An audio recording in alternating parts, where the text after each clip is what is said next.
Film ಚೇಂಬರ್ಗೆ ಒಂದು proper office ಇರಲಿಲ್ಲ. Ground breaking decisions ಎಲ್ಲ ತೊಗೊಂಡ್ಬಿಟ್ಟಿದ್ರು.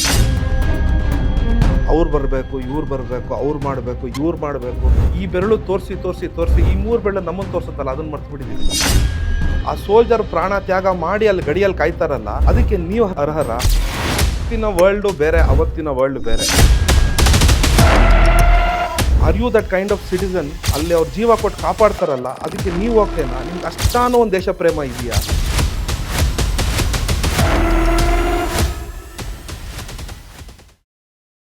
ಸೊ ಆ್ಯಕ್ಚುಲಿ ಅದು ನಾನು ಸಿನಿಮಾಗೆ ಬಂದಿದ್ದು ಒಂದು ಆಕಸ್ಮಿಕ. ನನಗೆ 18 ವರ್ಷ ತುಂಬಿತ್ತು, ನನ್ನ 18th ಇಯರ್ ಬರ್ತ್ಡೇ ಆಗಿತ್ತು. ತಂದೆಯವರು ನಾನು ಕೇಳಿದ್ರು, 18 ವರ್ಷ ಆಗಿದೆಯಲ್ಲಪ್ಪ, ಏನು ಬೇಕು ನಿನಗೆ ಅಂತ. ನಾನು, ಅಪ್ಪ ನನಗೆ ಯಾವ್ದಾದ್ರು ಒಂದು ಬಿಸ್ನೆಸ್ ಬೇಕು, ನನಗೆ ಒಂದು ರೂಟ್ ತೋರಿಸ್ಕೊಡಿ ಹೆಂಗೆ ಅಂತ. ಫಾದರ್ ನಕ್ಕಿದ್ರು, ನೀನು ಯಾವ ಮಗನೋ, ಎಲ್ಲರೂ ಕಾರು ಅದು ಇದು ಬೈಕು ಕೊಡಿಸು ಅಂತ ಕೇಳ್ತಾರೆ, ನೀನು ನೋಡಿದ್ರೆ ನನಗೆ ಬಿಸ್ನೆಸ್ ಕೊಡು ಅಂತ. ಇಲ್ಲಪ್ಪ ನೋಡಿ, ಇವಾಗ ಸಿದ್ಧಾರ್ಥ್ ಮಲ್ಯ ಅವರು ಇದ್ರು, ಅವಾಗ ಸನ್ಮಾನ್ಯ ವಿಜಯ್ ಮಲ್ಯ ಅವರ ಪುತ್ರ, ಅವ್ರಿಗೆ 18 ಆದಾಗ ಕಿಂಗ್ಫಿಷರ್ ಏರ್ಲೈನ್ಸ್ ಓಪನ್ ಮಾಡಿಕೊಟ್ರು. ನನಗೆ ಬಿಸ್ನೆಸ್ ಬೇಕು, ನನಗೇನಾದ್ರು ಒಂದು ನೀವು ನನಗೆ ಅಂತ ಇದನ್ನು ಹಿಂಗೆ ಮಾಡು ಅಂತ ನೀವು ಹೇಳ್ಕೊಟ್ಟೆ, ನನಗದು ಭಾರಿ ಖುಷಿ ಆಗುತ್ತೆ ಅಂತ ಹೇಳಿದೆ. ಸೊ ಅವಾಗ ಫಾದರ್ ಏನು ಮಾಡಿದ್ರು, ಹೌದಾ ಸರಿ ಬಿಡು ಆಯಿತು ಅಂತ ಹೇಳಿ ನನ್ನ ಬರ್ತ್ಡೇ ಕರೆಕ್ಟಾಗಿ February 20th. ಸೊ ಅಶೋಕ ಹೋಟ್ಲಲ್ಲಿ ಒಂದು ಗ್ರ್ಯಾಂಡ್ ಲಾಂಚ್ ಮಾಡಿ, ಅವತ್ತು ಸನ್ಮಾನ್ಯ ಧರಮ್ ಸಿಂಗ್ ಅವರು, ಖರ್ಗೆ ಅವರು ಎಲ್ಲ ತುಂಬ ಜನ ಬಂದಿದ್ದರು. ಅವತ್ತು ಒಂದು ತಂದೆಗೆ ತಕ್ಕ ಮಗ ಅಂತ ಒಂದು ಪಿಕ್ಚರು, ಅದು ಟೈಟಲ್ಲೂ ಫಾದರೇ ಸೆಲೆಕ್ಟ್ ಮಾಡಿದ್ದು. ಆ ಟೈಟಲಿಂದನೂ ಒಂದು ಇದಿತ್ತು, ಅವ್ರು ಏನಂದರೆ ನಾನು ಹೆಂಗೆ ಒಳ್ಳೆ ಸತ್ತು ಅಂತೀನೋ ನೀನು ಹಂಗೆ ತೊಗೊಬೇಕು ಅಂತ ಹೇಳಿ ತಂದೆಗೆ ತಕ್ಕ ಮಗ ಅಂತ ಲೇಟ್ ಅಂಬರೀಷ್ ಅವರು, ಉಪೇಂದ್ರ ಅವರು, ಸಾಕ್ಷಿ ಶಿವಾನಂದ ಎಲ್ಲ ಭಾಳ ಒಂದು ದೊಡ್ಡ ಮಟ್ಟದ ಚಿತ್ರ. ಅದರ ಕಂಪ್ಲೀಟ್ ನನ್ನೇ ಪ್ರೊಡ್ಯೂಸರ್ ಮಾಡಿದ್ರು. ಅಂದರೆ ಬಾಯಿ ಮಾತಿಗೆ ಸಿಗ್ನೇಚರಿಗೆ ಪ್ರೊಡ್ಯೂಸರ್ ಅಲ್ಲ, ಕಂಪ್ಲೀಟ್ ವರ್ಕಿಂಗ್ ಆ ಸಿನಿಮಾದ ಎಂಡ್ ಟು ಎಂಡು ನನ್ನೇ ಬಿಟ್ಟರು. ನನಗೂ ಆವಾಗ ಬಿಟ್ವೀನ್ ಅಕಾಡೆಮಿಕ್ಸು ರಜಾ ಇದು ಎಲ್ಲ ಇದು ಮಾಡಿಕೊಂಡು ಕಂಪ್ಲೀಟ್ ಒಂದು ಸಿನಿಮಾ ಮಾಡೋಕ್ಕೆ ನನಗೆ ಆಪರ್ಚುನಿಟಿ ಸಿಕ್ತು. ಐ ಥಿಂಕ್ ನಾನು ತುಂಬ ಎಕ್ಸ್ಟ್ರೀಮ್ಲಿ ಲಕ್ಕಿ. ಎಷ್ಟು ಜನಕ್ಕೆ 18 ಇಯರ್ಸಲ್ಲಿ ಒಂದು ಸಿನಿಮಾ ಫೀಲ್ಡಲ್ಲಿ, ಅದು ಹೆಂಗೆ ಅಂದರೆ ಟೋಟಲ್ ಲೈಟಿಂಗಿಂದ ಏನೇನು ಟೋಟಲ್ ಆಲ್ ಟೆಕ್ನಿಕಾಲಿಟಿ ಸಮೇತ ನನಗೊಂದು ಸಿನಿಮಾಲಿ ಕಲಿಯೋ ಒಂದು ಅವಕಾಶ ಸಿಕ್ತು. ಇದು ನಾನು ತಂದೆಗೆ ತಕ್ಕ ಮಗ ಹೇಳಿದ್ದು ಪ್ಯೂರ್, ಇದು ನನ್ನ ಪ್ರೊಡಕ್ಷನ್, ಅಂದರೆ ಪವನ್ ಕುಮಾರ್ ನನ್ನ ಹೆಸರಲ್ಲಿ ನನ್ನ ಇದರಲ್ಲೇ ಬ್ಯಾನರಲ್ಲೇ ಆಗಿದ್ದು. So that was a great experience. So cinema ಆದಮೇಲೆ ನಾವು ಹಂಗೆ ನೆಕ್ಸ್ಟ್ 2008 ಈ ಕಡೆ ಮೀಡಿಯಾ ಕಡೆ ಬಂದುಬಿಟ್ವಿ. ಶ್ರೀಶಂಕರ ಲಾಂಚ್ ಮಾಡಿದ್ವಿ. ಸೊ ಆಮೇಲೆ ಐಶ್ TV ಲಾಂಚ್ ಮಾಡಿದ್ವಿ. ಸೊ ಈಗಲೂ ನಾವು ಆರ್ ಟೋಟಲಿ ಇಂಟು ಮೀಡಿಯಾನೇ. ಸೊ ತಂದೆ ಏನು ನಮಗೆ ದಾರಿ ತೋರಿಸ್ಕೊಟ್ರು ಆ ದಾರಿಯಲ್ಲೇ ನಡೀತಾ ಇದ್ದೀರಿ. ಬಟ್ ಅವ್ರು ಏನು ನನಗೆ ಟಾರ್ಗೆಟ್ ಕೊಟ್ಟಿದ್ದಾರೆ, ನೀನು ತಂದೆಗೆ ತಕ್ಕ ಮಗ ಅನ್ಸ್ಕೊಬೇಕು ಅಂತ, ಅದನ್ನು ಇನ್ನೂ ಟ್ರೈ ಮಾಡ್ತಾ ಇದ್ದೀನಿ. ದೇವರ ಆಶೀರ್ವಾದ, ಖಂಡಿತ ಒಂದು ದಿವಸ ನಾನು ಹೆಸರು ತೊಗೊಂಡೆ ತೊಗೊಳ್ತೀನಿ. ಇದ್ರ ಬಿಫೋರು ತಂದೆ ಬಹಳ ಸಿನಿಮಾಗಳು ಮಾಡಿದ್ದಾರೆ. ಸೊ ತಮಿಳು ಇದರಲ್ಲಿ ಏಳೈ ಜಾತಿ ಅಂತ ಮಾಡಿದ್ದಾರೆ. ಸೊ ಅದು ಬಂದು that was a story that was very close to father's heart. ಏಳೈ ಜಾತಿ ಏನಂದರೆ, ಒಬ್ಬ ವೆಲ್ತಿ ಫ್ಯಾಮಿಲಿ ಅವನು ಎಲ್ಲ ಒಂದು ಬಿಟ್ಟು ಒಂದು ಸ್ಲಮ್ ಪ್ರದೇಶದಲ್ಲಿ ಉಳ್ಕೊಂಡು ಆ ಸೋಷಿಯಲ್ ರಿಫಾರ್ಮ್ ಹೆಂಗೆ ಕರೆಕ್ಟ್ ಟ್ರೈ ಮಾಡ್ತಾರೆ ಅನ್ನೋ ಥರ ಒಂದು ಸ್ಟೋರಿ. ಸೊ ಅದು ಬಿಟ್ಟು ಕನ್ನಡದಲ್ಲಿ ನಾವು ಚೆಲುವ ಅಂತ ಮಾಡಿದ್ದೀವಿ, ರವಿವರ್ಮ ಅಂತ ಮಾಡಿದ್ದೀರಿ, ಅದಾದಮೇಲೆ ತಂದೆಗೆ ತಕ್ಕ ಮಗ ಅಂತ ಮಾಡಿದ್ದೀವಿ. ತೆಲುಗುದಲ್ಲಿ ಆಡದೊಂಗ ನಾಗಕನ್ಯಾ ಅಂತ ಒಂದು ಸಿನಿಮಾ ಮಾಡಿದ್ದಾರೆ. So lot of productions. ಅದು ಬಿಟ್ಟು ಡಿಸ್ಟ್ರಿಬ್ಯೂಷನ್ಸು ಸುಮಾರು ನಡೀತಾ ಇತ್ತು.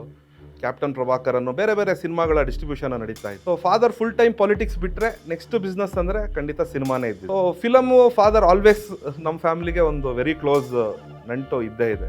ಫಾದರ್ಗೆ ಸಿನಿಮಾಗಿನ ಜಾಸ್ತಿ ಸರ್ ಅವರಲ್ಲಿ ಒಂದು ಗುಣ ಇತ್ತು, ಏನಂದರೆ ಏನಾದರೂ ಒಂದು ಅನ್ಯಾಯ ನಡೀತಾ ಇದ್ರೆ ನೋಡ್ಕೊಂಡು ಸುಮ್ಮನೆ ಇರ್ತಾ ಇರಲಿಲ್ಲ. ಪ್ಲಸ್ ಈ ವಾಸ್ ವೆರಿ ಗಟ್ಸಿ. ತುಂಬ ಜನ ಏನು ಮಾಡ್ತೀವಿ ನಾವು, ಕ್ವೆಶನ್ಸ್ ಕೇಳೋಕ್ಕೆ ಎದುರ್ಕೊತೀವಿ, ಅಯ್ಯೋ ನಾವ್ಯಾಕೆ, ನಮ್ಮ ಕೈಯಲ್ಲಿ ಹೆಂಗೆ ಅಂತ. ಬಹಳ ಒಂದು ಸಾಧಾರಣ ಬ್ಯಾಕ್ಗ್ರೌಂಡಿಂದ ಬಂದಿದ್ರೂ ಅವರಲ್ಲಿ ಆ ಗುಣ ಇತ್ತು. ಏನಾದ್ರು ಒಂದು ತಪ್ಪಾದರೆ ಏಯ್ ನಾನಿದ್ದೀನಿ ಅನ್ನೋ ಥರ ಅವ್ರು ಹೋಗೋರು. ಆ ಗುಣದಿಂದನೇ ಅವ್ರಿಗೆ ಲೀಡರ್ಶಿಪ್ ಬಂದಿದ್ದು. ಸೊ ಈ ಥರ ನಾವು ಸಿನಿಮಾಗೆ ಬರ್ತಾ ಇತ್ತು. ಆಮೇಲೆ ಏನಾಯಿತು, ಸಿನಿಮಾದಲ್ಲೂ ಒಂದು ಲೀಡರ್ಶಿಪ್ ತೊಗೊಳ್ಳೋಂಥ ಒಂದು ಅವಕಾಶ ಬಂತು ಫಾದರ್ಗೆ. ಕರ್ನಾಟಕ ಫಿಲಮ್ ಚೇಂಬರ್ ಆಫ್ ಕಾಮರ್ಸ್ಗೆ 2 ಬಾರಿ ಪ್ರೆಸಿಡೆಂಟ್ ಆಗಿದ್ದರು. ಇವಾಗೇನು ಕರ್ನಾಟಕ ಫಿಲಮ್ ಚೇಂಬರ್ ಆಫ್ ಕಾಮರ್ಸ್ದು ಒಂದು ಕಟ್ಟಡ ಇದೆ, ಆ ಕಟ್ಟಡನ ಸಂಪೂರ್ಣವಾಗಿ ನಿರ್ಮಾಣ ಎಲ್ಲ ಫಾದರೇ ಮಾಡಿದ್ದು. ಅವ್ರ ಟೈಮಲ್ಲಿ ಅದಕ್ಕೆ ಅನುದಾನ ತಂದು ಸಿನಿ ಎಕ್ಸ್ಪೋ ಅಂತ ಒಂದು ಬಹಳ ದೊಡ್ಡ ಕಾರ್ಯಕ್ರಮ ಮಾಡಿ ಫಂಡ್ ಶೇಖರಿಸಿ. ಯಾಕಂದ್ರೆ ಅಲ್ಲಿವರೆಗೂ ಫಿಲಮ್ ಚೇಂಬರ್ಗೆ ಒಂದು ಪ್ರಾಪರ್ ಆಫೀಸ್ ಇರಲಿಲ್ಲ. ಸೊ ಬೇರೆ ಬೇರೆಯವ್ರ ಆಫೀಸಿಂದ ಆಪರೇಟ್ ಆಗ್ತಾ ಇತ್ತು. ಸೊ ಅವಾಗೂ ಬಹಳ ಒಂಥರ ಗ್ರೌಂಡ್ ಬ್ರೇಕಿಂಗ್ ಡಿಸಿಷನ್ಸ್ ಎಲ್ಲ ತೊಗೊಂಡ್ಬಿಟ್ಟಿದ್ರು. ಫಾದರ್ ಚೇಂಬರ್ ಪ್ರೆಸಿಡೆಂಟ್ ಆಗಿರಬೇಕಾದ್ರೆ ಪರಭಾಷೆಯ ಚಿತ್ರೀಕರಣನೇ ಸ್ಟಾಪ್ ಮಾಡಿಸ್ಬಿಟ್ಟಿದ್ರು ಕರ್ನಾಟಕದಲ್ಲಿ. ಕನ್ನಡ ಇಂಡಸ್ಟ್ರಿ ಇನ್ನೊಂಚೂರು ಮೇಲೆ ಬರಬೇಕು ಅಂತ ಅವಾಗ ಒಂದು ಲೆವೆಲ್ ಆಫ್ ಅಪ್ ಆಯಿತು.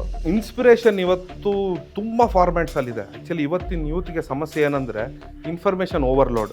ಅವ್ರ ಮೊಬೈಲ್ ತೆಗೆದುಬಿಟ್ರೆ ಸೋಷಿಯಲ್ ಮೀಡಿಯಾ ಆಗಲಿ, ಇವತ್ತು ನಾನು ವೆರಿ ಯಂಗ್ ಇರಬೇಕಾದ್ರೆ ಟಫ್ ಇತ್ತು. ಇವಾಗ ಒಬ್ರು ಏನಾರು ಒಂದು ವಿಷಯದಲ್ಲಿ ಏನು ಹೇಳಿದ್ದಾರೆ ಅಂತ ತಿಳ್ಕೊಬೇಕಾದ್ರೆ ಯಾವ್ದಾರು ಬುಕ್ ಓದಬೇಕಾಗಿತ್ತು, ಇಲ್ಲಾಂದ್ರೆ ಅವ್ರ ಬಗ್ಗೆ ರಿಸರ್ಚ್ ಮಾಡೋದೇ ಒಂದು ಕೆಲಸ. ಇವತ್ತಿನ ಯೂತ್ಗೆ ಹಂಗಿಲ್ಲ.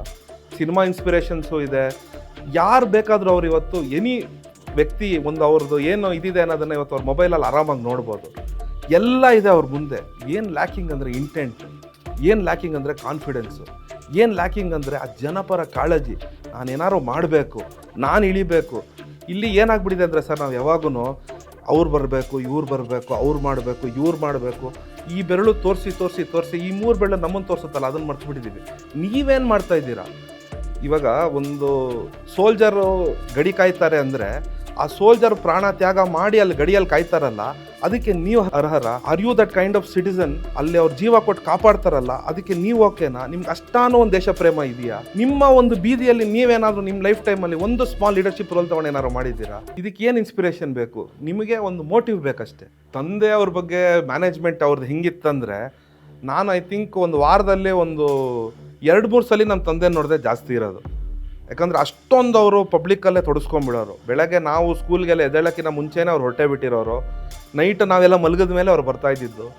ಅವಾಗೆಲ್ಲ ಏನಿತ್ತಂದರೆ ಸರ್, ಟೋಟಲ್ ಡೆಡಿಕೇಶನ್ ಇರೋದು ಅವ್ರಿಗೆ. ಆಲ್ವೇಸ್ ಅವೈಲಬಲ್ಲು, ಜನಕ್ಕೆ ಸಿಗ್ತಾ ಇರೋರು, ಟ್ರಾವೆಲ್ ಮಾಡ್ತಾ ಇರೋರು, ಎಲ್ಲ ಟೈಮ್ ಮ್ಯಾನೇಜ್ಮೆಂಟ್ ಸರ್. ಏನಂದರೆ ಇವತ್ತಿನ ವರ್ಲ್ಡು ಬೇರೆ, ಅವತ್ತಿನ ವರ್ಲ್ಡ್ ಬೇರೆ. ಅವತ್ತು ವಾಟ್ಸಪ್ ಇರಲಿಲ್ಲ, ಮೊಬೈಲ್ ಫೋನ್ ಇರಲಿಲ್ಲ, ಅಂದ್ಕೊಂಡಿದ ತಕ್ಷಣ ಒಬ್ಬರನ್ನ ಸಂಪರ್ಕ ಮಾಡೋಕ್ಕಾಗ್ತಾ ಇರಲಿಲ್ಲ. ಬಟ್ ಆ ಒಂದು ಏನಂತೀರ, ಆ ಸರ್ಕಮ್ಸ್ಟೆನ್ಸಸ್ಸಲ್ಲೂ ಅವರಷ್ಟು ಮಾಡಿದ್ದಾರೆ ಅಂದರೆ ಅವರು ಡೆಡಿಕೇಶನ್, ಅವ್ರ ಟೈಮ್ ಮ್ಯಾನೇಜ್ಮೆಂಟ್ ಬಗ್ಗೆ ತೋರಿಸುತ್ತೆ ಅಷ್ಟೇ.